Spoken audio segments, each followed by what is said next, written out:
It's telling me I got 60 FPS. I'm sorry. I have, yeah. I didn't make it. I didn't get to bed until 10. I guess if anybody was watching my education, ADHD education stream last night, I did stay up until it was about 10. Um, so, yeah, playing catch up here. Let's get the show on the road.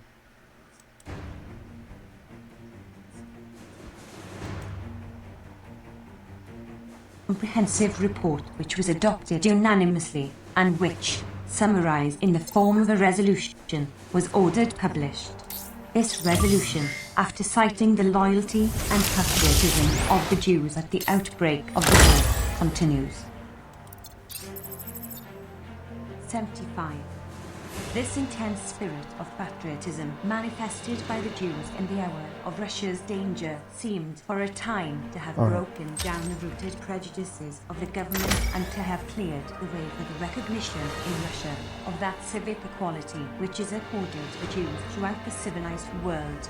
But this was right are not those champions of an outlived past of their own and well-tested weapon of black demagoguery, anti-Semitism. And so we see that under the direct influence of these victorious debating measures that were adopted by the army and the people against it, every advantage was taken of the exigencies of war.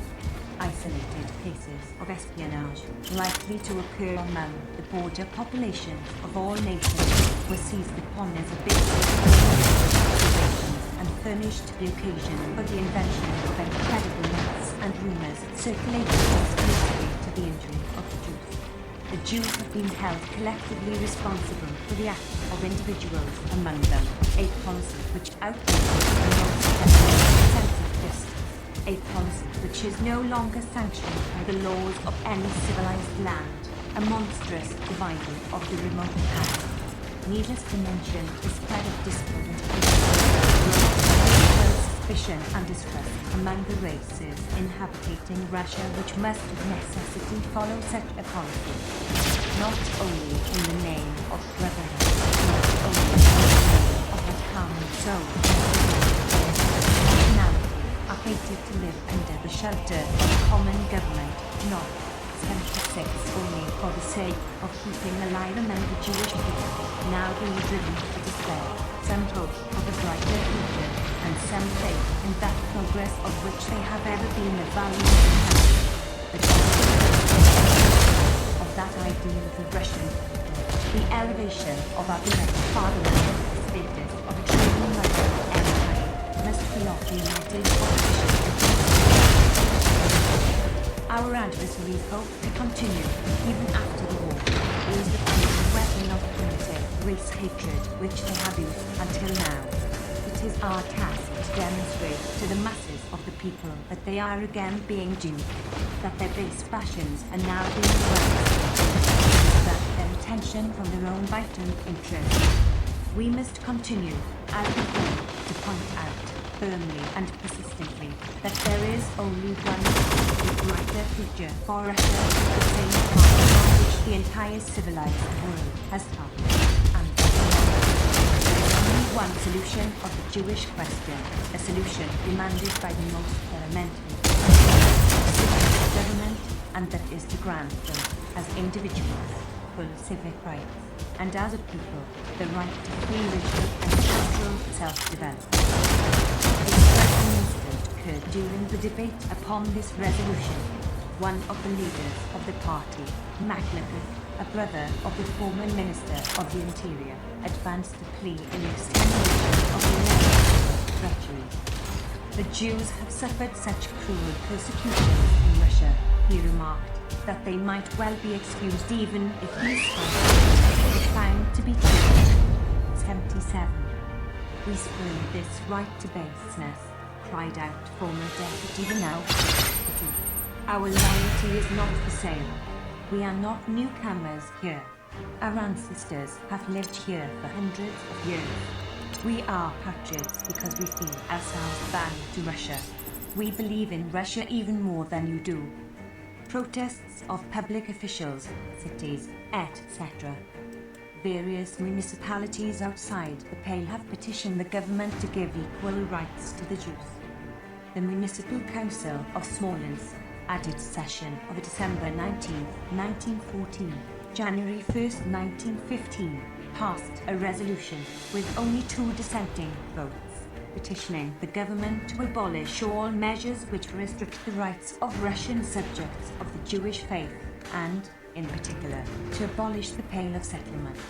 At this session, Councillor P.V. Mikhailov said, "We are referring not only to those families of Jewish soldiers at the front, to families fleeing from devastated Poland, but even to the soldiers themselves who are placed hors de combat because of their wounds after having valiantly served in our ranks.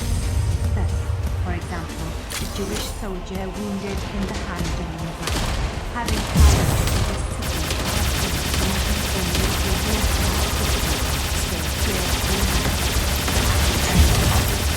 he must go back in pain and live there without meal or mental attention.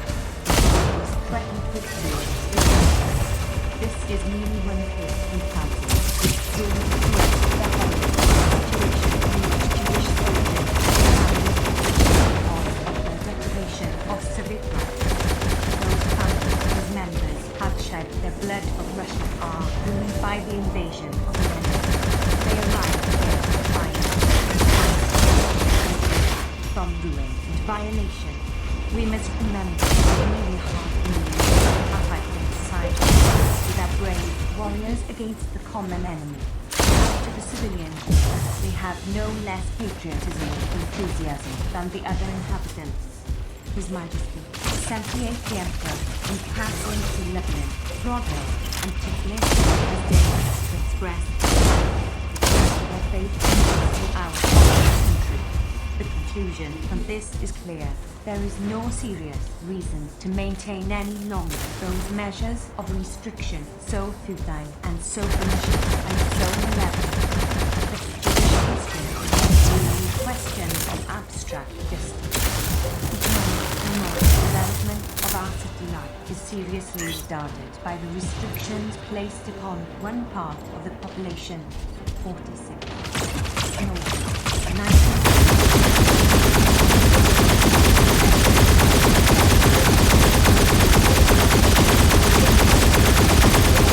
resolved that the country would benefit by the abolition of all oppressive laws. All citizens. 47. In August 1914, the Ministry of Men also forcibly condemned the expulsion policy of some governors and resolved to use its influence to ameliorate the position of the Jews. 48. So also the Congress of Delegates from cities of Western Siberia petitioned for the abolition of Jewish disabilities. 49. In the past 2 months, the municipalities of Samara, Saturday, AK3, the Siberian Municipal Conference, and the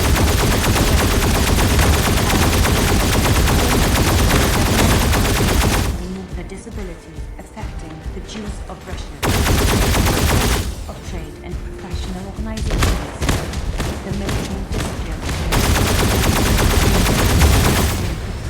to integrate the economic resources of the country on a war basis. Met on the 25th, 1950, and condemned 79 the incompetence of the government openly.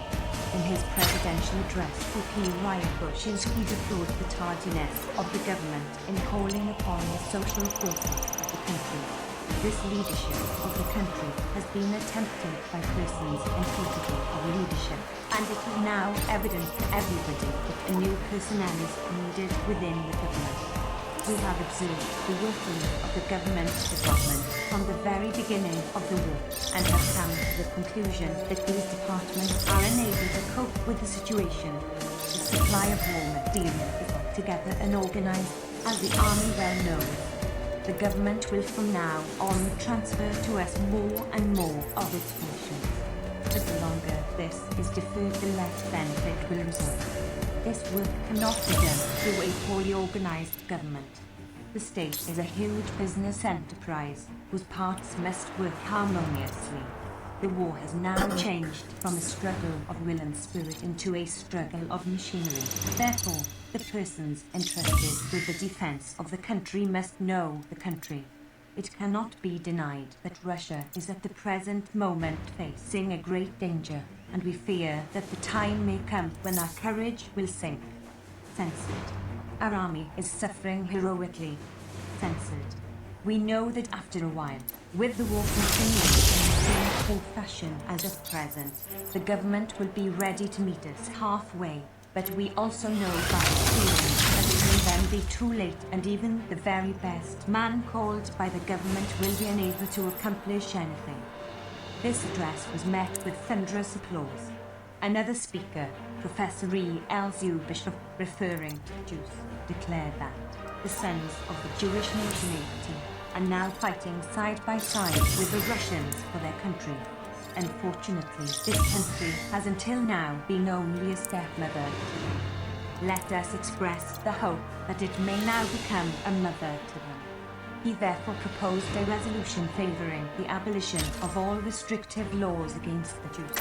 His proposal was met with prolonged applause and was accepted by the Convention 50 at a meeting of the Free Economic Society, the foremost economic organization of Russia, on January 16, 1915. The following resolution was adopted unanimously. The Commission has taken into account the exceptionally difficult position in which the Jewish population finds itself, including the residence restrictions to which they are subject, while they are suffering all the terrors of war together with the rest of the population, the Jewish population being mainly influenced general disorganization of economic relations, not only within the immediate region of military activity, but far beyond. And with these conditions, with the great deal suffering population, measures were adopted which would make it easier to bring about the system of work. In the view of the size of our country and the limited economic resources of its region, especially those there are regions of Russia where economic conditions have even improved somewhat, since they have assumed many of the industries abandoned in Poland, and since the Transport Department placed large orders here. At the same time, the Jewish population is even at this exceptional mark, officially confined to the cities of Poland and the western provinces by force of existing legal limitation, which increases the hardships of war. In times of peace, these restrictions, which are economically harmful and morally degrading, are recognized as a relic of barbarism that must be abolished. It 81 is all the more difficult to reconcile ourselves with them at the present time, when hundreds and thousands of Jews sleep under the Russian banners on the battlefield. The Commission has decided to request the Council of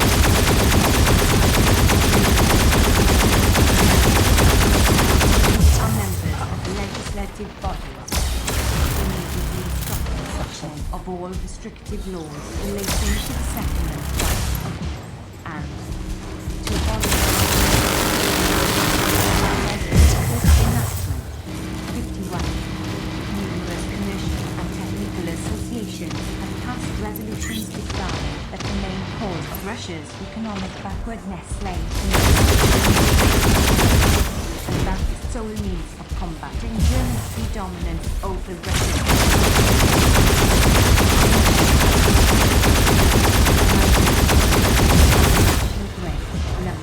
fur and gold grades, the chambers of commerce of Moscow, Petrograd, and the leading cities. The National Congress of Horse, the Russo-American Chamber of Commerce, etc. Practically every national convention for every industry has petitioned the government to liberate the economic talents of the Jews by the protests of Russian writers and publicists. Just as the commercial and industrial elements of Russia demand equality, so the intellectual evidence of Russia demanded on board human grounds. The Great Manifesto issued at the beginning of 1900, 25 of the leading publicists and writers of Russia declared. 82. Russia, in the present Great War, is straining all her physical and intellectual forces to an extraordinary degree. All the peoples of Russia are taking part in the war, sharing equally in all the labors. We believe that the blood of the fighters is not being shed in vain. We believe that after having borne the horrors of the war, the population will return with increased energy to the work of building for a better and brighter future. This we believe, and we hope that the relations between the different peoples that inhabit Russia will be built up in the future on eternal foundations of wisdom and justice. But at this moment, so important in history, we see with sorrow and consternation that the sufferings of one of the nationalities inhabiting Russia new distress and new vexation. The limitation of the right of education is now felt with particular pain by the Jewish youth, as the Western Hemisphere close the usual exodus to foreign schools is, while in Russia itself, the percentage, the limitation against the Jews in force. The Jews of the destroyed town have no right to live in their suffering, a measure which often leads to the disintegration and the division of wives and children of wounded soldiers not being allowed to visit their husbands and fathers, and being at the same time exposed to all sorts of chicanery. The story by a Jewish nation which has given to the world such precious contribution in the religion of philosophy, poetry, which has always shared the travails and trials of Russian life, which has been hurt so often by prejudice and self, one even its Russia, its devotion to her cause, is now again exposed to unjust accusations and persecutions. The Russian Jews, who are industriously working with us in all spheres of labor and activity that are accessible to them, have given so many convincing proofs of their sincere desire to be with us, to render service to our cause. That the imitation of the right of citizenship is not only crying injustice, but also reacts injuriously upon the very interests of the state. The Russian empire and must draw its strength from the complete aid of all the nationalities inhabiting Russia, and only by the placing of all citizens upon and protecting all the powers of Russia becomes indisputable. Let us remember that the Russian choose no other country than Russia. Nothing to man will be free the soil on which he is born. Let us are inseparable from the well-being and the liberty of all the nationalities which constitute its vast empire. Let us understand this truth, act according to our intelligence and our conscience. We may be certain that we are of persecutions against the Jews and the complete elimination is one of the conditions for the truly constructive imperial regime. 84. Austria-Hungary. The total estimated Jewish population of Austria-Hungary is about 2,200,000, of which nearly 1 million were, at the beginning of the war, in the Baltic province, Galicia, and the region hostilities. Here, as elsewhere, the Jews manifested their human loyalty by trooping to the colours even when they were normally exempt, as in the case of the students of the Budapest Rabbinical Seminary. Many of them volunteered, although not required to do so. The government recognized this loyalty in many ways, particularly in the granting of special privileges with respect to the observances required by the Jewish religious ritual. Thus the Emperor, in his own name, sent 20,000 talichim, prayer shawls, for the soldiers in the field during the holidays. When, at Passover, it was discovered that the matzahs for the Jewish troops had been improperly prepared, the government, of the chief rabbi of Vienna, authorized the wholesale distribution of potatoes to Orthodox Jews. Hundreds of Jewish soldiers have been decorated on the field of battle, and many were given officers' commissions. Galicia. It was the million Jews of Galicia who were made to feel the full burden of the war. Although their economic condition before the war was greatly inferior to that of the general population, their political condition was one of equality.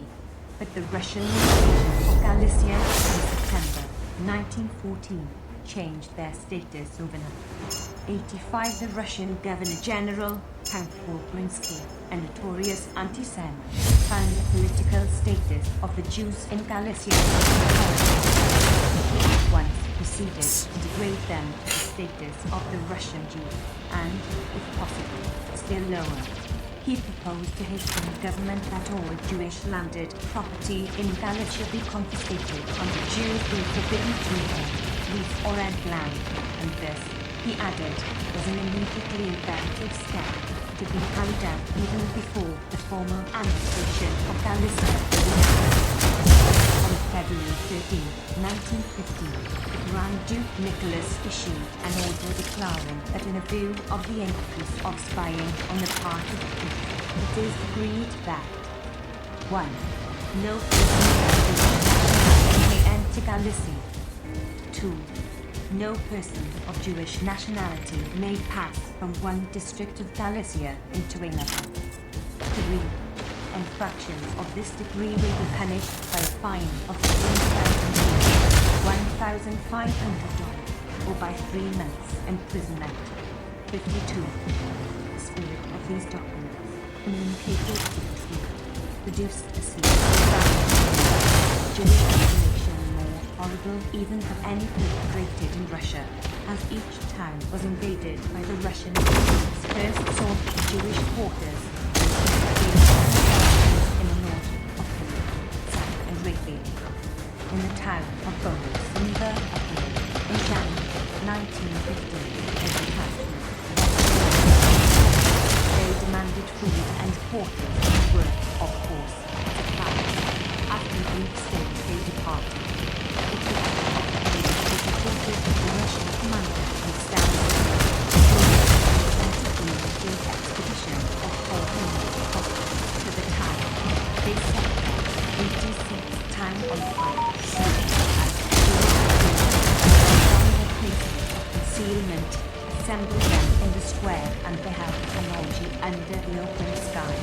After their lust was satisfied, they drove the victims under the crack of the whip, half naked and starless, along the roads of Stanis. One woman who had risen from childbirth only a few days before died on the One of the physicians who stands, Dr. testifies that he alone treated 10 cases of women and girls who had been violated. 15. In Galicia, the Russian soldiers caught one Jacob Nisser, a town councillor, bored all over and burned alive. 54. In Denver, Cossacks raided a synagogue.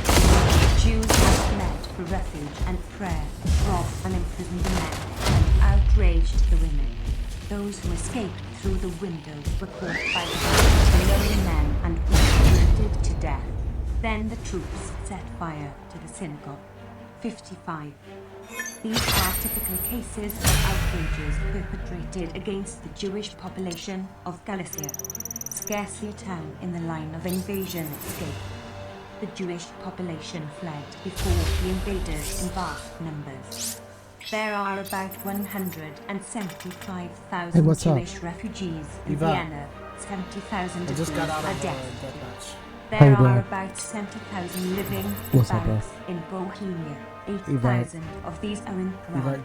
There were about 52,000 in Amsterdam. All fugitives who have settled in Hungary, however, have been removed to Austria. Dr. J. Block of Vienna estimates that the total number of Jewish refugees from Galicia is about 500,000. The situation of these refugees 87 is somewhat better than that of the Jewish refugees in Russia, inasmuch as the government has placed them in concentration camps, attends to their minimum wants and gives each one an allowance of 70 heller, 14 cents daily. With the rise in the prices of food, the daily allowance has risen to about 90 heller, 18 cents per capita. They are treated well by the population and in many cases are provided with some work. 89. Romania. The future of Romania is of interest to the Jews for two special reasons. First, because the Jews of Romania are deprived of their rights as citizens in contravention of a solemn promise made by Romania to the great powers at the Berlin Congress in 1878. Secondly, because it will no doubt be Romania's aim to win back from Austria-Hungary certain large territories, including Transylvania and Bukovina, in which the bulk of the population is of Romanian descent. Thus, if successful, incidentally, increasing the number of Jews under Romanian rule from about 250,000 to more than 1 million. During the present war, Romania has given evidence of its hostile attitude towards the Jews. Thousands of Jewish refugees who fled before the savagery of the Russian army which invaded Bukovina sought refuge in Romania.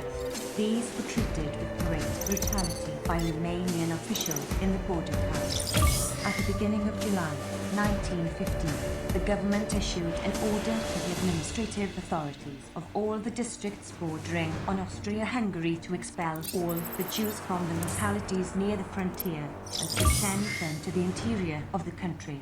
The officials took advantage of this edict to expel not only the refugees, but also hundreds of Jewish citizens of Romania who had been living in the border towns for generations. The order of expulsion was executed summarily, and the Jews were forced to leave within 48 and in some cases with all their goods in 24 hours.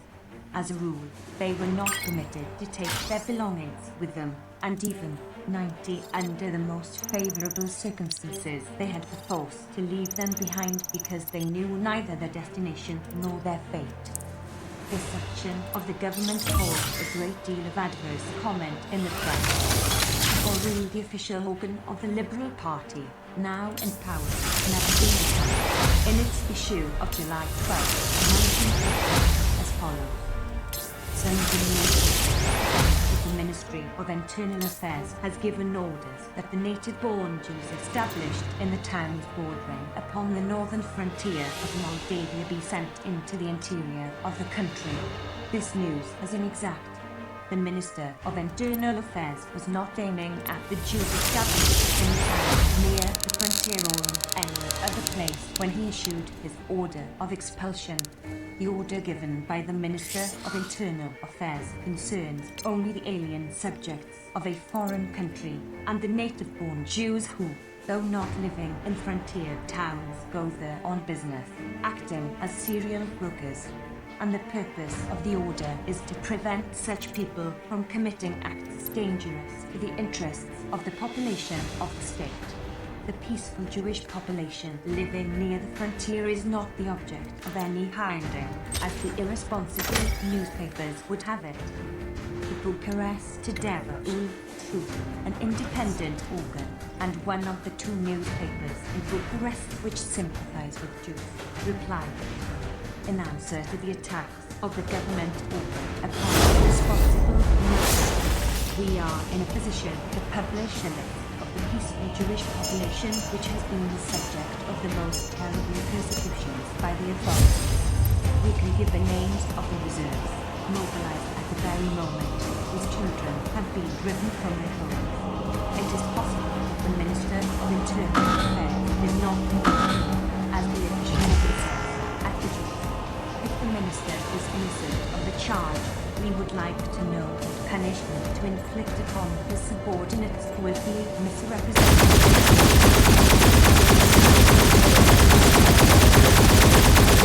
Tries to mislead the public. Ambiguous says that the order referred only to the brokers who may commit dangerous 91 acts. We know that the law punishes crimes committed. It does not anticipate crimes that may be committed. Then again, the law provides strict punishment for each delinquent, not the general and preventive punishment, such as deportation, Why is it that those who have committed the infraction have not been arrested and peaceful people are being punished instead?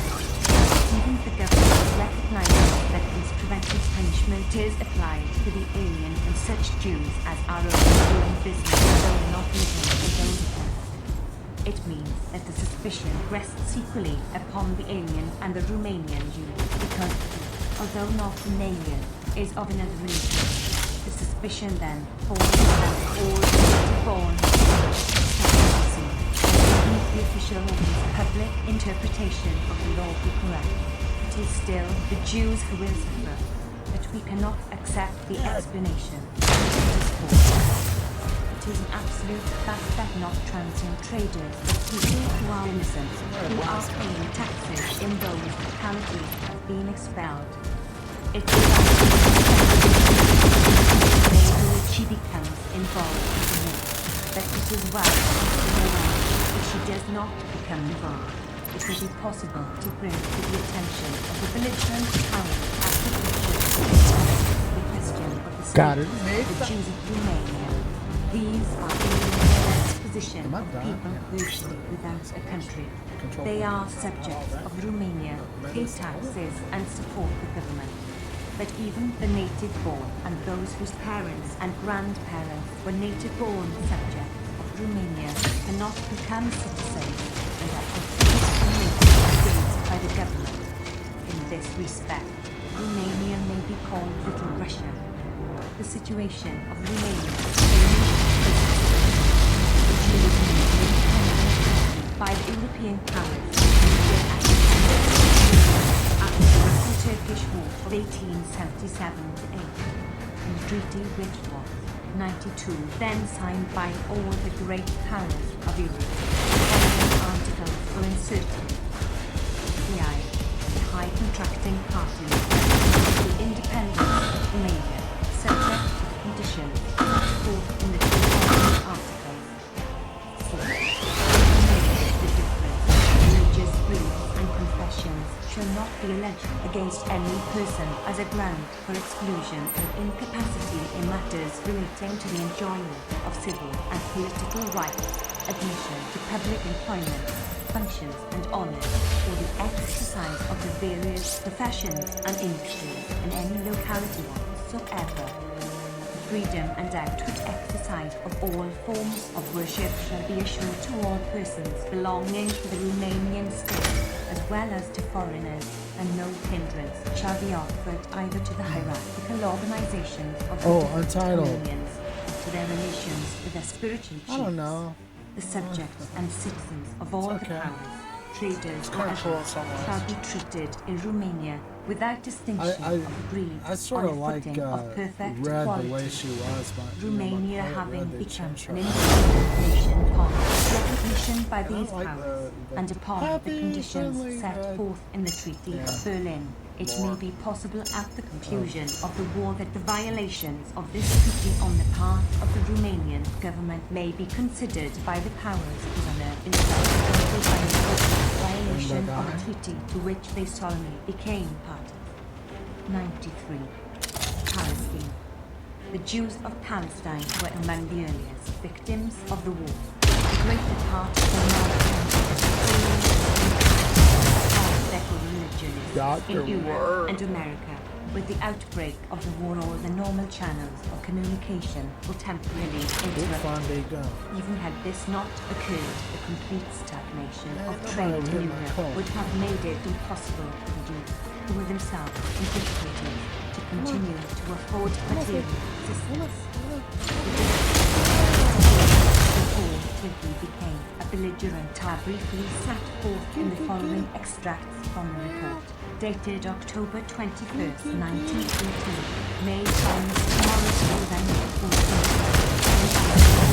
with the distribution of a fund of $50,000 contributed by American Jews. The colonies did not come in action of assistance, as they are largely men themselves. Furthermore, they are able to obtain their bank deposits in the following manner. The Anglo-Palestine Bank, with which most of the Jews in Palestine do business through their various branches in Jaffa, Jerusalem, Haifa, and Tiberias, etc., are registering or certifying for their depositors' checks down to the smallest denominations. These checks are made payable to the drawer, endorsed by him, and the registration stamp of the bank is equivalent in that the check will be cashed by the bank after the moratorium. With these checks, the colonists are able to apply their earnings and harvest their crops. The only pressing requirement for the colonists was to exchange some of these checks for gold in order to pay government taxes and military exoneration fees, and this was arranged. Further than this, the two great needs of the Jewish colonists generally take part of Jewish laborers thrown out of employment by existing conditions, and B, to secure and support new markets for their products to take the place of those.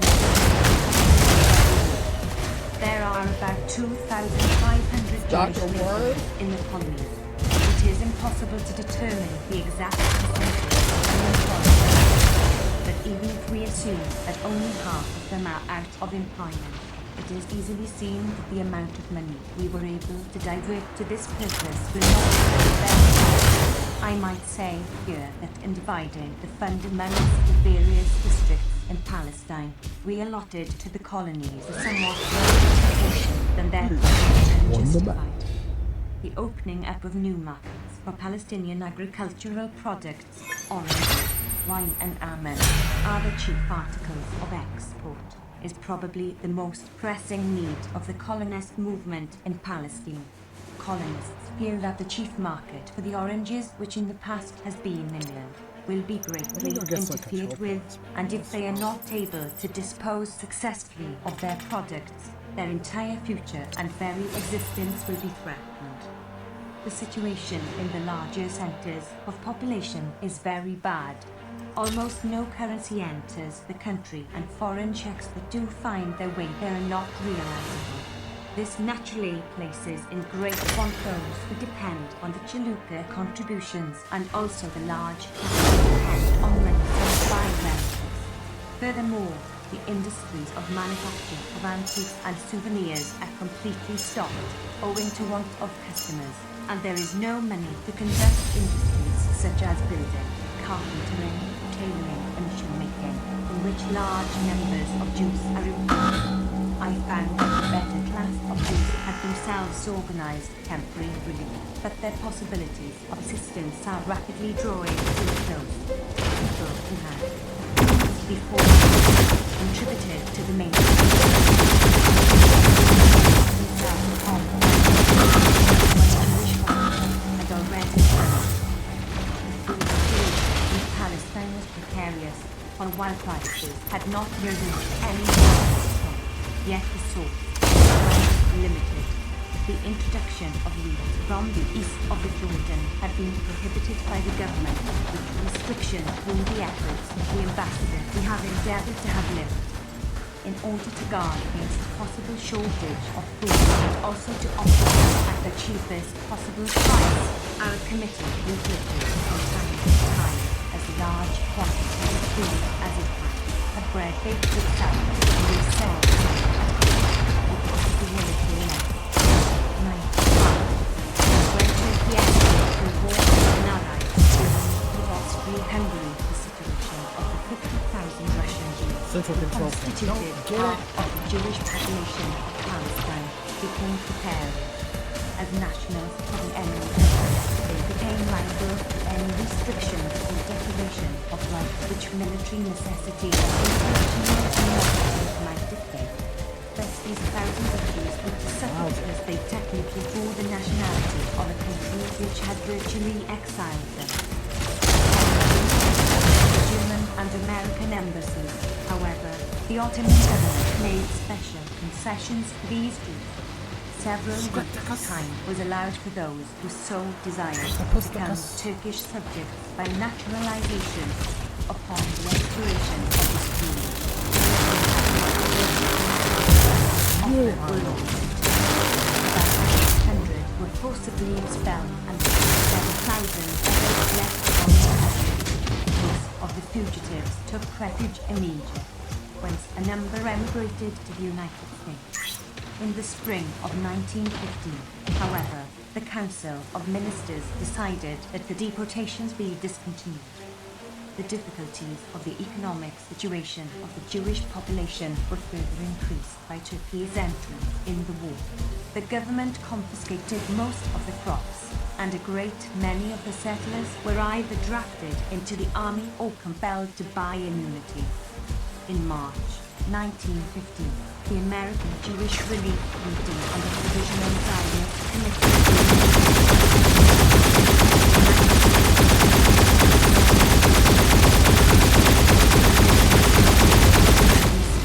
diverted by the Turkish government into non-Jewish channels, being frustrated to a great extent. 96. Steady increase. The present situation is briefly described in the following extract from a report of the Provisional Executive Committee of the General Zionist Affairs, dated August 10, 1950. The economic situation has also recorded an improvement. The arrival of the relief ship has been partly responsible for this result. After considerable discussion with the government authorities, the following ratio has been agreed: 55% for the Jews, 26% for the Mohammedans, and 19% from the Christians. The sending of the relief ship has had the important effect of lowering considerably the prices of food. The gathering of the harvest is now in full swing. The crops are satisfactory, especially in Galilee, which is principally a corn-growing country. Our farmers, in particular, have proved an important factor in the present crisis by supplying the colonies and cities with grain at reasonable prices. There is reason to believe that Palestine will now be able to hold its own in the matter of food, without depending on further shipments from America. There is still some shortage felt in sugar and in some less important groceries, of which small quantities may still be procured from Egypt. The economic prospects would be considerably brighter were it not for the locust which has swept over Palestine in large numbers. In corn-growing Galilee, the danger is less palpable than elsewhere where plantations are the principal feature of agriculture. The fight against the plague has been taken up energetically and systematically. The danger of a shortage in grain was another problem that needed careful consideration. While in normal times Palestine is in a position to export grain abroad, the outbreak of the war, owing to the heavy requisitions of the government and the difficult communications with the north of Palestine and the Oran, the granaries of the country, brought an alarming situation. To deal with it, a special committee was organized. A number of well-to-do Jews bought up quantities of grain and had them milled, offering the flour to the public at cheap price. In this way, the danger threatening the population from unscrupulous speculators was averted and the prices were kept down.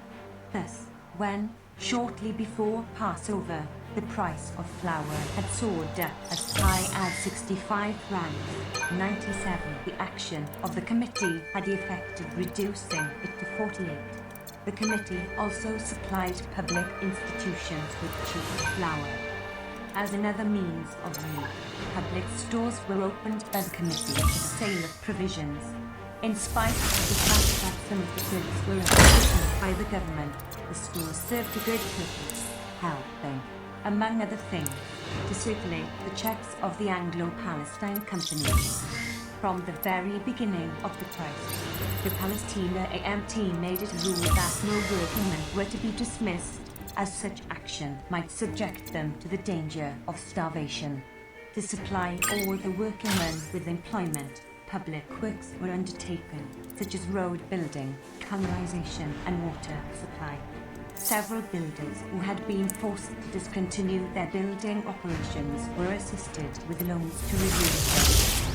Finally, a public loan association was organized to meet the needs of those who had formerly received remittances from abroad, and, owing to the discontinuation of these remittances consequent upon the outbreak of the war, found themselves in pitiable circumstances.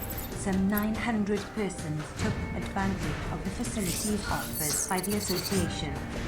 According to the statistics compiled by the Palestina AMT and embodied in separate decrees, some 8,000 Jews left the country during the crisis.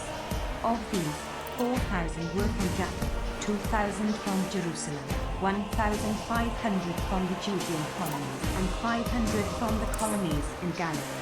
The estimated number of Jews at present in Palestine is 88,100, of whom 13,500 are to be found in the colonies. The requisitions and the war contributions levied upon the Jews during the war amount to 152,805 francs. 98. Appendix I. Report of the Russian Jewish Relief Committee. Note. The following report was issued by the Russian Jewish Committee for the Relief of Sufferers from the War to its members in Russia in May 1915, since when conditions in Russia and Poland have steadily grown worse. The authoritativeness of the report is guaranteed by the personnel of the committee, membership, the foremost Jews of Russia, among whom may be named Barony Ginsburg, H. Slyersburg, M. Ginsburger, B. K. Menker, Chairman of the Executive Committee, M. A. Warshawski, Chairman of the Organizing Committee, and D. Feinberg, L. Ramson and M. Krinin, Secretaries. Terrible disaster has befallen the Jewish population of the Pale of Settlement and of Poland. Hunger and thirst and disease and death and moral sufferings beyond the power of human pen to describe are the lot of thousands of Jewish men, women and children whom the war has driven from their homes, whose houses and hearths have been plundered and destroyed. Hundreds of thousands of our unfortunate brethren are staring in hopeless despair into a future that seems to spell nothing but new tears and sufferings. According to the data collected by the General Polish Relief Committee in Poland, alone there are at least 200 towns and about 9,000 townlets and villages that have suffered from the war. The material damage amounting to the gigantic figure of over $1 million rubles, $500 million. Besides the terrible losses sustained by the rural population, the whole industrial production, amounting to 800 million rubles a year, has been ruined. About 3 million townspeople are destitute. And 3 million at least harmed. Wood juggernaut. 1,500,000 Is that warning wood? To this number of unfortunate victims, we have to add the population of the provinces of Kovno and Grodno in the northwestern region of the Pale, the provinces of Bessarabia, Podolia and Volhynia in the southern and southwestern regions. These provinces, bordering upon Germany and Austria, have a Jewish population of at least 500,000 people. Thus, the total number of Jews that have, in one way or another, suffered immediately from the conditions of the war equals over 4 million people, representing 1/3 of the total Jewish population of Russia. Besides, there are thousands of destitute Jews in Galicia within Russian occupation, looking forward to relief from this country.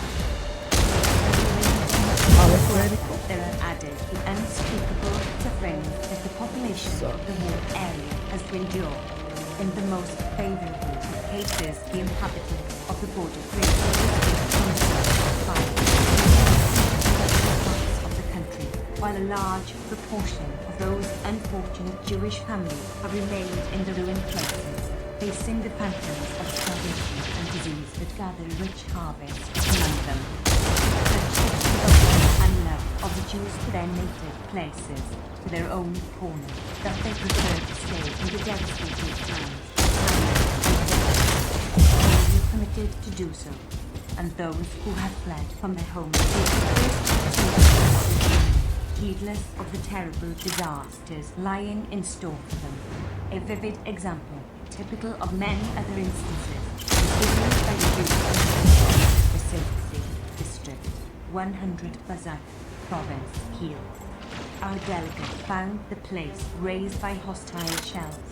The population, mostly Jews, for over 3 months had been huddled together and had taken refuge. They were not to leave their shelter by day. No food was to be such were the stringent orders from military quarters. A humane military chief permitted them to crawl out of their dingy huts.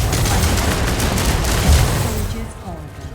But soon another chief took his place, and the unfortunate Jews were left to starve in their cellars. Those that succumbed were buried, dug for them in the very same cellars. Infinitely tragic, too, is the fate of those Jews who, by rigorous orders of the military authorities at the of are expelled from whole provinces of Poland, their presence near the area of hostilities being considered a danger to the safety of the Russian army. Leaving their homes and beyond, the fruit of years of hard toil and open rain. The unfortunate exiles by the thousands wend their way to towns and villages, 34 miles distant, that have not yet come within the degree of the military assault. Sick women, clasping little children in their arms, carrying bundles with some scanty belongings that they had snatched up in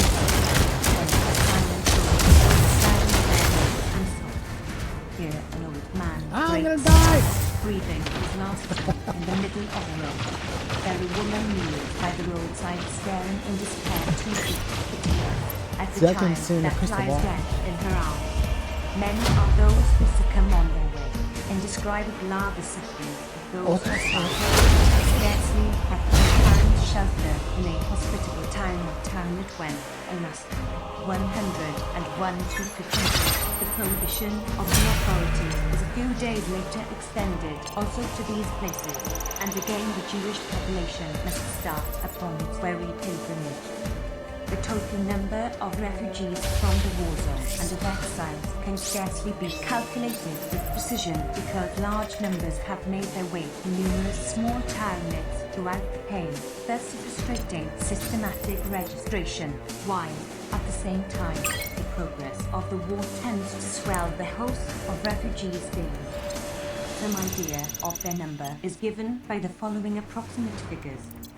Warsaw 75,000 people, Region 2,000 people, Vilna 12,000 people, Gasheten 1,000 people, Kielce 3,000 people, Suwałki 56, 1,500 people, Tomsk 4,000 people, Omsk 5,000 people, Minsk 2,000 people, Kmuniec, Krasnych 1,500 people, Kielce 1,500 people.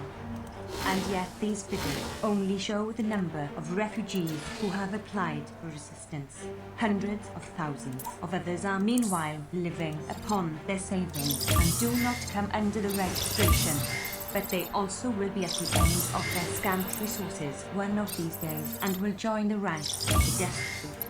Thus, for the above-named places and for many other dozens of towns and townlets, the number of refugees within their walls may be doubled without fear of exaggeration. While numerous towns and townlets have, in general, opened their gates to the unfortunate refugees and exiles from the war area, the native Jewish population of these places is itself suffering a severe economic crisis. An acute attack of unemployment, which as a matter 102 of fact is further intensified by the influx of refugees eager to offer their services for the smallest remuneration.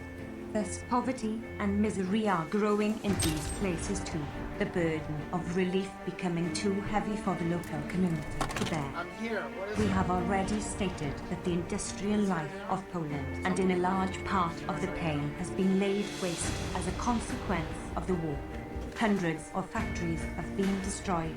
Hundreds others have had to stop for want of capital.